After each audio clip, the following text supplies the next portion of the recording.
Hello and welcome to Short and Sweet Revision. This is our final story from the anthology, so very exciting. We are.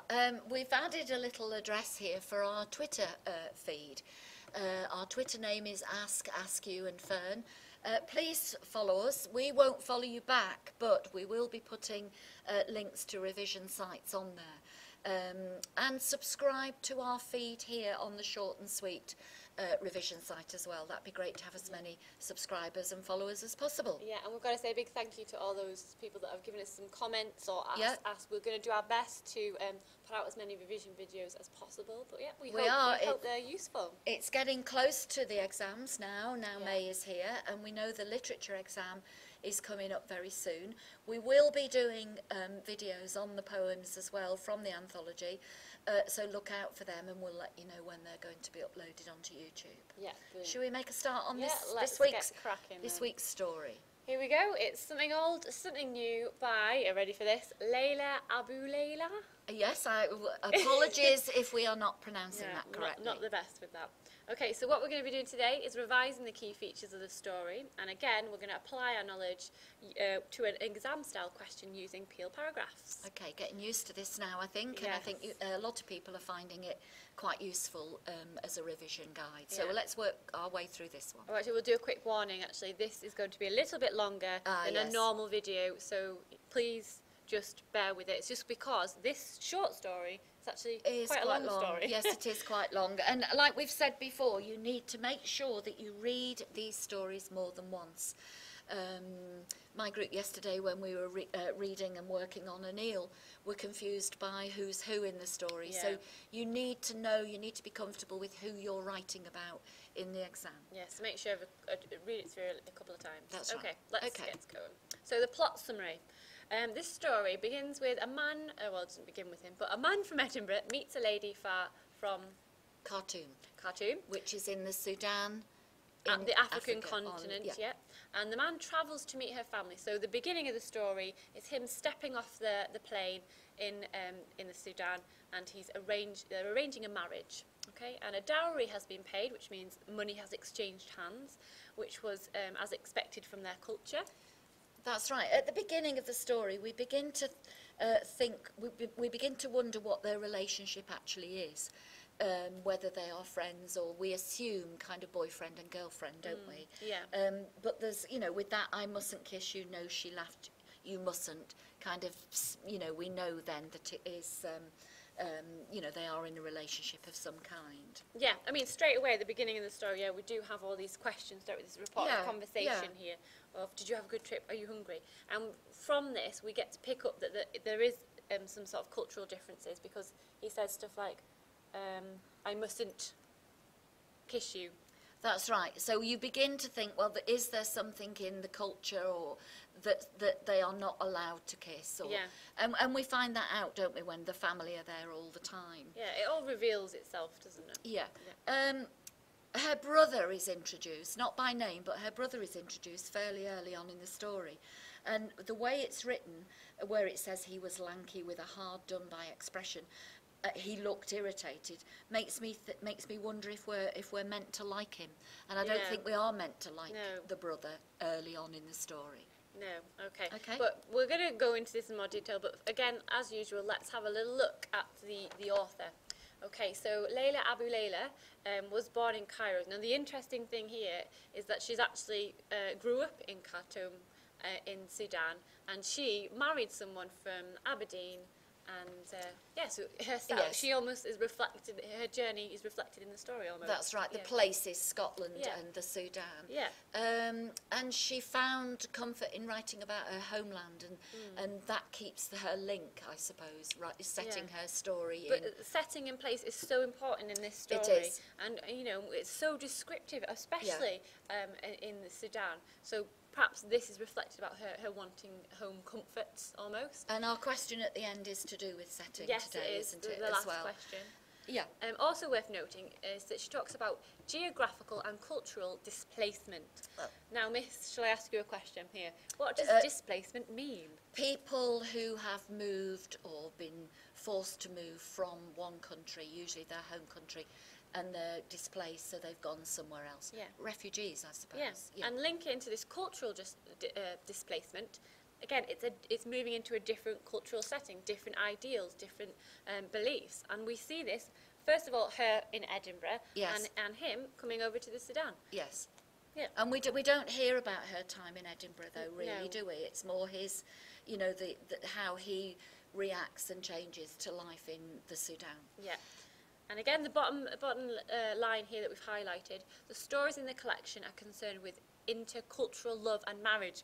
There you go, straight away. This story is about intercultural love and marriage. It is, and this forbidden love and arranged marriages. Yeah, important it is as well. arranged marriage. Yeah. Okay, great. So, moving on, we thought we'd write you a list of unfamiliar words. Okay, we'll let you look through these. These are just the definitions of some of the words in the story that, you know, that there's no glossary to tell you this, so we've put it there for you. And again, we won't try and pronounce No, them all. We're not the best at that. Okay. Moving on, setting. Again, this is the most, perhaps one of the key prominent things about this story is the setting.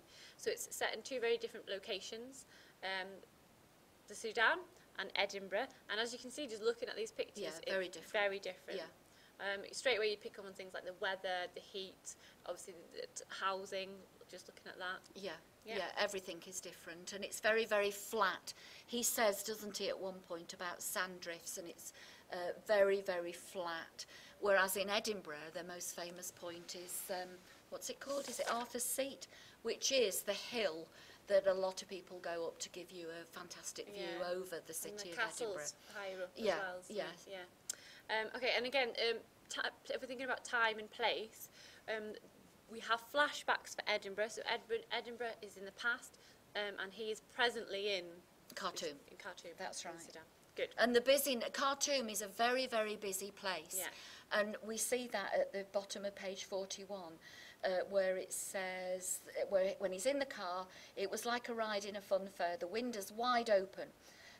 Voices, noises, car horns, people crossing the road at random. Lots of punctuation in there, and that's written to show the busyness of the place. Using that list formation is like creating a busy atmosphere. Speeds up. Yeah, when you're saying it. Good. Okay, so moving on, point of view.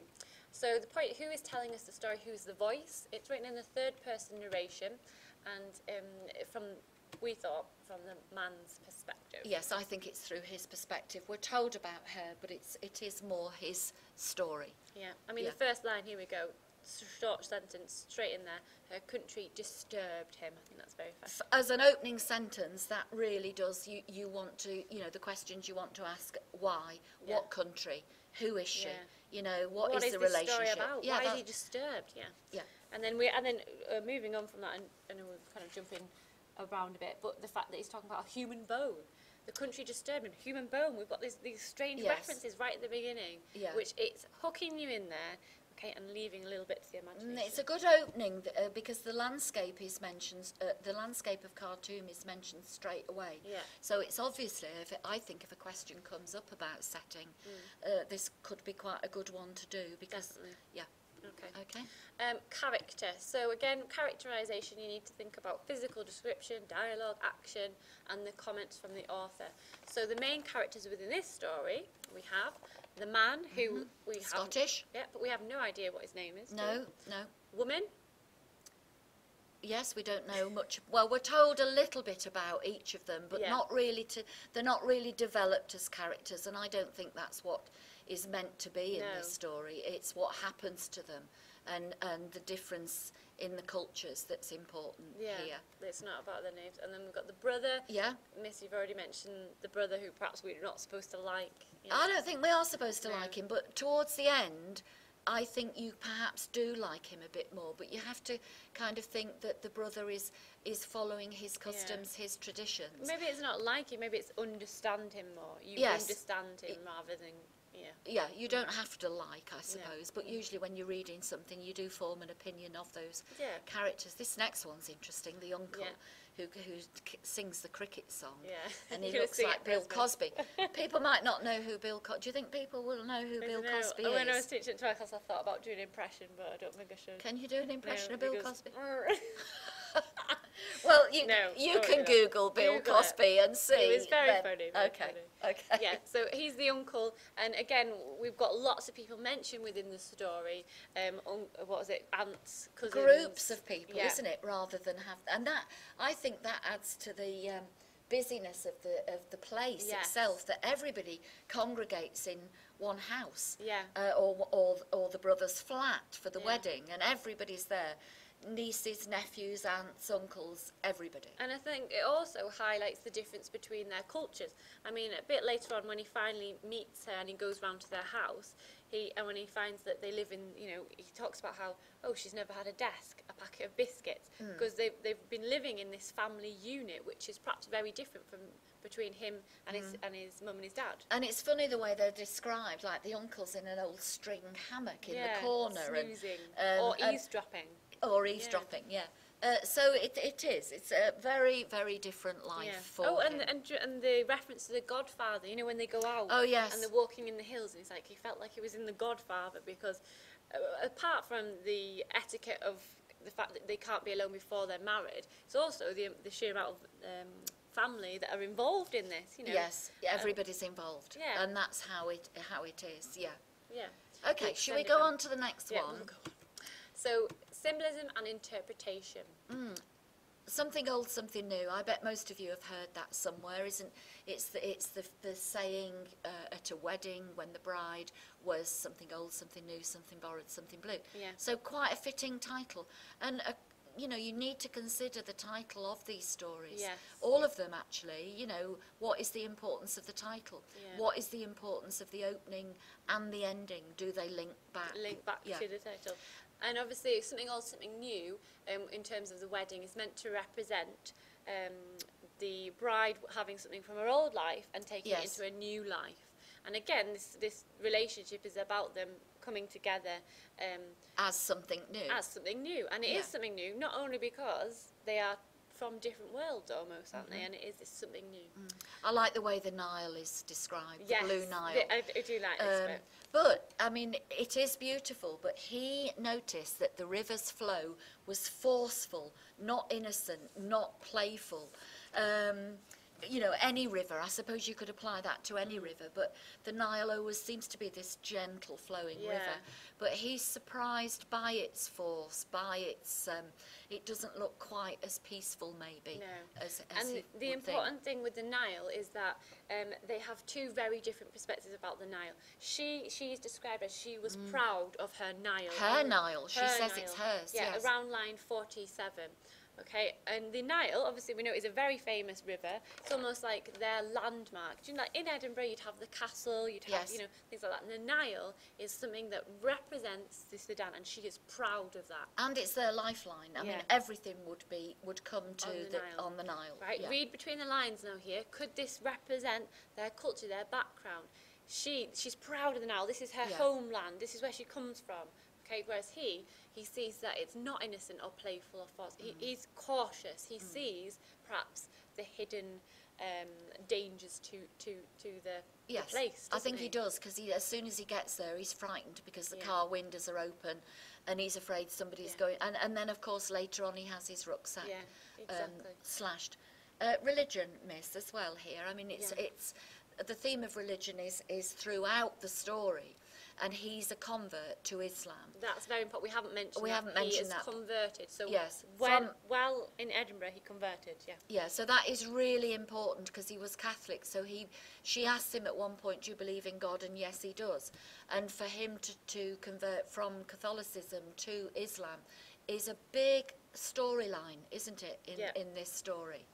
And I think one of the key things with the religion is that he did convert whilst he was in Edinburgh, but almost as soon as he's got here, it's like he's totally new to the culture, the religion all over again, because I don't think he was fully prepared.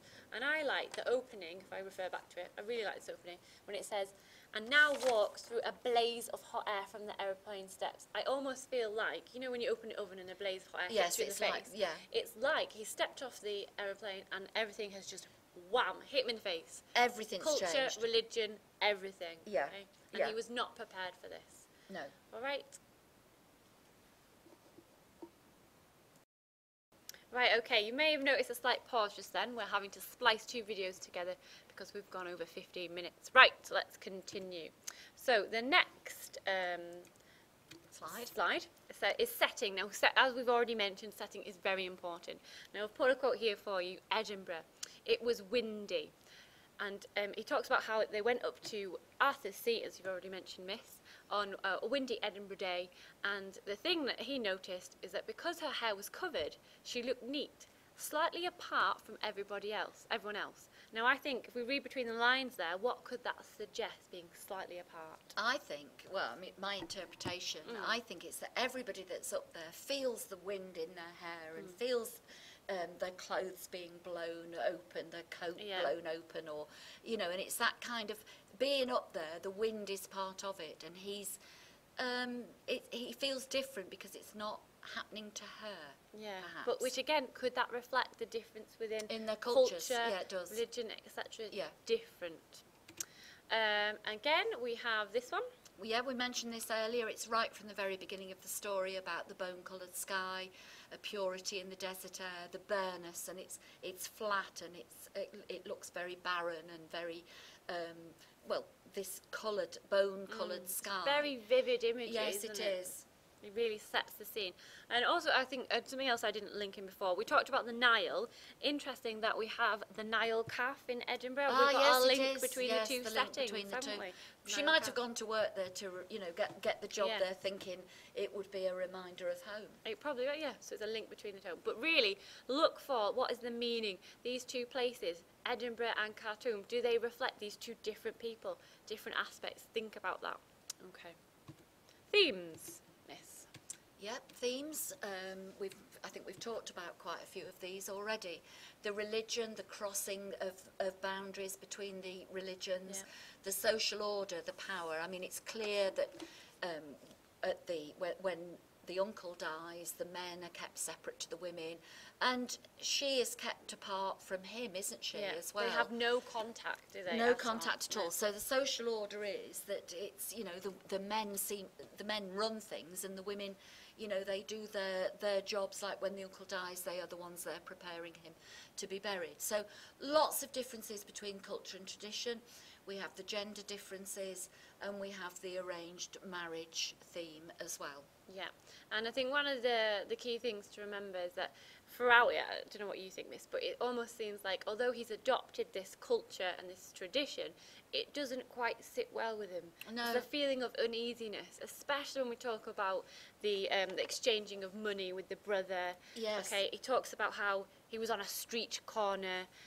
Again, thinking about linking that to perhaps, you know, I'm going to say it, prostitution, things like that. I'm not saying that she is, No. but because of where he's been brought up, the background he belongs to, paying for something in such a way, you know, it makes him think of other things. It does not sit well with him. Yeah, he is referred to, even at the end, when the brother says you can get married in my flat to them, he still refers to him as the foreigner. Yeah. Even though he prays and he's adopted the Islam and he prays to Mecca, he's still a foreigner. Yeah. They test him. Think, they get him to say a prayer. And yes, go, they do. You know, yeah. Are you really? But the brother starts to help him then, yes. doesn't he? So but, there is a bit. But has he got ulterior motives? That's it. You have to kind of make your own interpretations. And again, the arranged marriage, it was described. She wasn't even there at the signing of the contract. It was the men in one room, the women in another room. It's this arranged. It's different. The social order, the power, like a business all links deal. in. Yeah, it's like a business deal, isn't it? Definitely. She's yours now. You take her. Yeah. It's that kind of idea. Yeah. Oh, and we didn't put here expectations. And I think, as we were just mentioning, he didn't realise exactly what was going to hit him in the face when he walked off that plane. No, that's right. Expectations quite important. Then they haven't. Maybe it's not lived up to his expectations. And also roles within marriage. And he's perhaps not used to this kind of the signing of the contract, the handing over the money, role of the woman. We'll look at something in the end because that very ending, and we talked about this earlier. The very ending. We won't jump there now, but they seem to fall into expected roles of them, don't they? Brilliant. So really think about what is being applied with this story. Okay. So the writer's techniques, a new slide. It's a new slide. Yes. Okay. So, Miss, we thought this was worth really looking in detail because it is a long story, but it's full of lots of different techniques. It is, and I want to mention this rule of 3 that writers often use. And there's an example here, that side of him that was theoretical, intangible, belonging to the spiritual world. We call it the rule of 3, and she does it quite a lot. And I started marking them. I'm not going to read them all out here to you, but if you, as you're reading again, if you look for this rule of 3, there is a really easy one to tell you, but I can't Is it that find blood it. with the nail? The blood, bones. Blood, where was it? The nail. Here we go. Blood, death, bones. Line 50. Blood, Okay. death, bones. Have you heard of that? 3's a magic number. Or Yeah, I think there's it's how we remember things, isn't in it, as well? If threes. you know, so where was it, Miss? What line was it? 50. Yes, he could picture an accident. Blood, death, bones. Yeah. The rule of 3. There are lots of groups of words as well. Yeah. Ties in with the punctuation we mentioned earlier. It does, The list of things, the busyness of the words, the short. We've got lots of short sentences. I think we talk about this a bit later on. It builds up the atmosphere, doesn't it? It does, and there's even she's done it like times 6 in one point. So she's doubled up her rule of 3. Yeah. So look for that as you're reading. Yeah. Sentence structure and punctuation. Just Miss has talked just about said, yeah, there's an example for you on Voices, line 32. noises, car horns. Yeah, again, it's emphasising how busy it is. Yeah. Good. Descriptive language. Lots of personification and use of metaphor. The questions that had tilted the walls around him and nearly smothered him. So you've got this mix of personification and metaphor. Yeah. The word, interestingly, the word tilted is used twice in the story. I think it's used towards the end as well. Yeah, so remember that's personification there with the whole giving it human characteristics. And if you want an example of a metaphor, we have at the beginning the bone-coloured sky. Okay, so there's Yeah. some examples for you. Yeah, good. And then we have withholds information. Now this is an interesting one. To keep us reading, she doesn't want to reveal everything straight away. So it's done in sections. For example, no, he doesn't mean to be unfriendly. You'll see, leaving the reader guessing, well, what am I going to see? Yeah. This is a reference to her brother, and it makes us curious. Yeah. And it is a literary device where writers withhold the information, and Yeah. it's to keep us hooked, to keep us... It's also to make us think about the possibilities of what's going to happen. Yeah. Well, I mean, look at this beginning. We don't even know their names. The man, the woman. It's leading us in. He's just stepping off this plane. Where is he? What's Yeah. going on? The country just stirred him. It's all this technique, withholding information, making us read on. So remember, if you're writing in the exam that the writer withholds information, don't just leave it at that. You have to say why. Yeah, And and the I say all the effect. time, it's all about the how and the why, and that's what you need Yeah, to look at. good. Okay, so structure. Now, this is quite interesting. So we've got to think about, does the story follow a traditional structure? And how does the structure relate to the meaning? Now, we know that they use flashbacks within the story. Okay, we go between Khartoum and Edinburgh. Yeah. Okay. There is a point on line 270,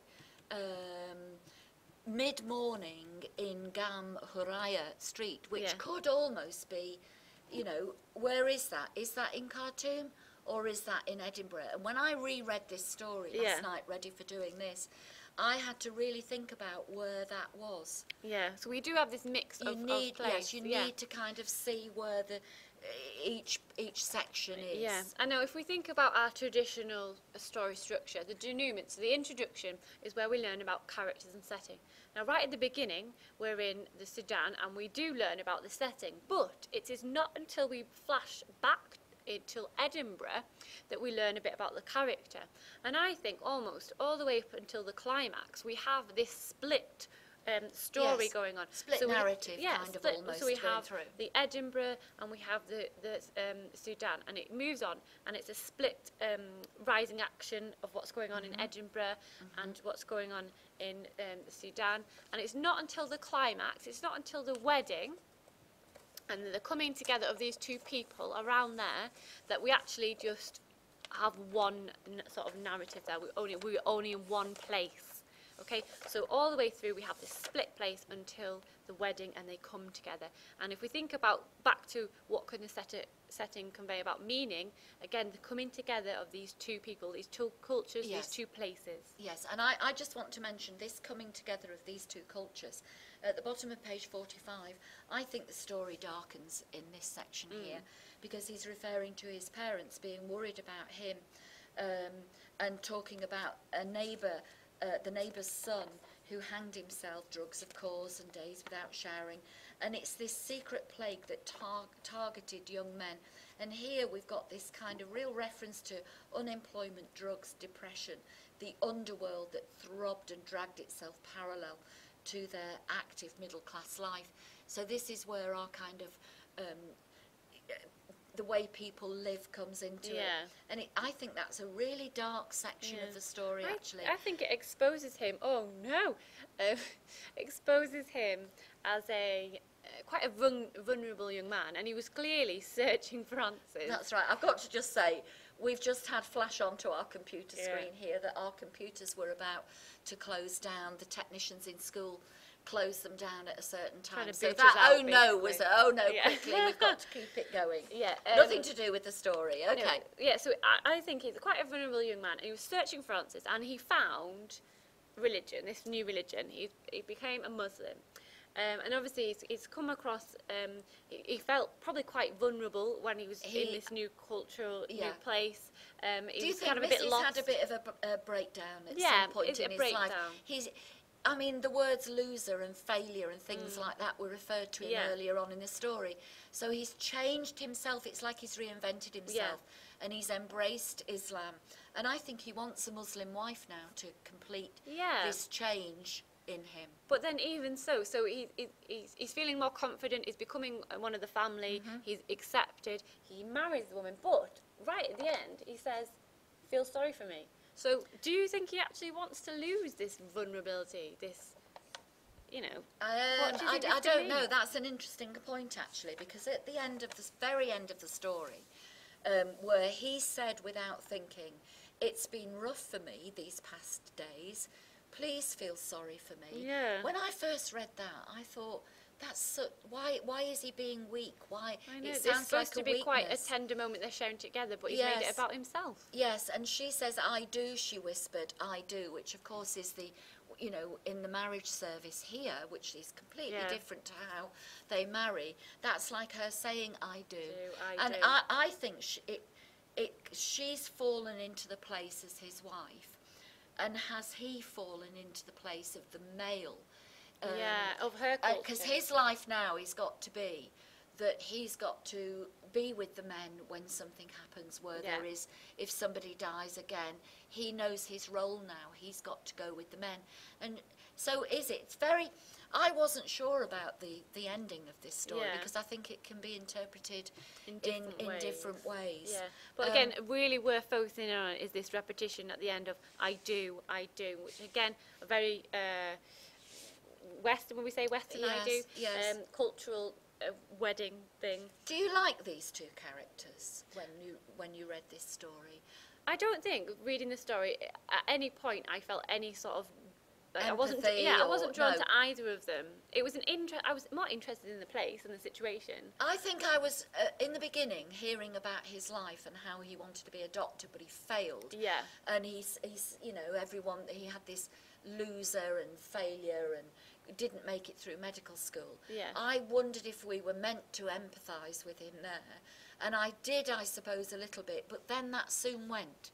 I don't know if it's because you kind of felt like he should know what's going on, and because it almost felt like he was being led through into this new culture, and like he was, I don't know, like a lost lamb somewhere. Yes, and he kind of think, wise up a bit. He met the teacher who has introduced him and changed him.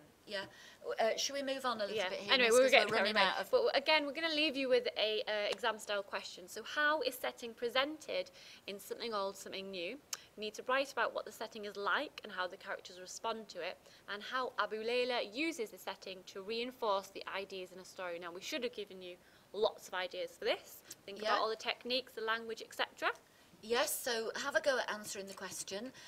Get in touch with us and leave comments. Are you actually sitting down when you viewed this, and are you doing some writing from it?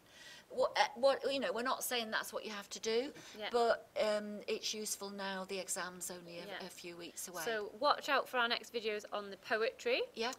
And happy revising, everyone. Yes, keep up the good work. Revision will pay off in the end. Yeah. All right. Okay. Thank you. Bye.